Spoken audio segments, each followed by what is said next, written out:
পেখমের এখন রাত্রেবেলা হচ্ছে স্কিন কেয়ার হচ্ছে, এটা নাইট স্কিন কেয়ার। দিনের বেলাতে তো আমাদের সময় হয়ে ওঠে না, কারণ পেখম স্কুলে যায়, স্কুল থেকে আসে, এসে স্নান টান করে নেয় তাড়াতাড়ি করে, সেরকমভাবে ওর স্কিনের আর কিছু যত্ন নেওয়া হয় না। তাই রাত্রেবেলা যখন ও শুতে আসে তখন যতটা পারি ওর একটুখানি স্কিনটার যত্ন নিই। তাই প্রথমেই ওর মুখটাকে আমি কি করব, ক্লিনজিং করছি, মুখটাকে ওয়াইপস দিয়ে মুখটাকে পরিষ্কার করে নিচ্ছি। আর পেখমও খুব ভালোবাসে এটা করতে।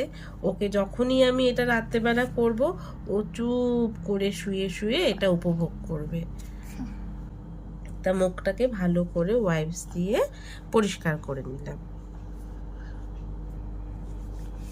ওয়াইপস দিয়ে ওর ক্লিনজিং হয়ে গেল মুখটা। এবার যেটা দেব সেটা হচ্ছে ওর এই সেটাফিলের একটা লোশন রয়েছে, ডেইলি লোশন, সেটা এখন ওর মুখে ভালো করে লাগিয়ে দেব।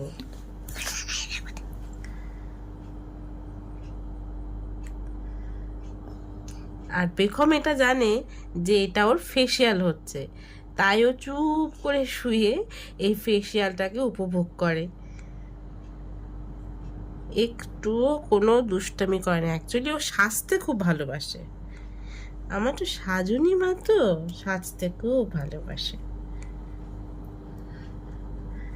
ওকে আমি যতক্ষণ এমন করে ম্যাসাজ করব ও কিন্তু চুপ করে শুয়ে থাকবে, একটুও দুষ্টুমি করবে না।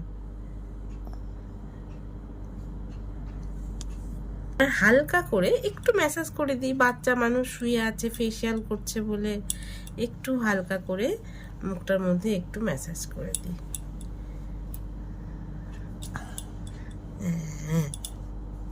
এবার মুখে তো ক্রিম দেওয়া হয়ে গেল, এবার ঠোঁটের মধ্যে একটু লিপ বাম লাগিয়ে দিচ্ছি।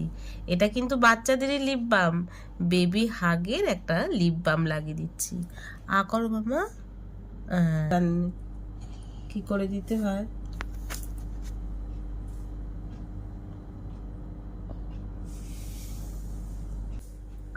কমপ্লিট।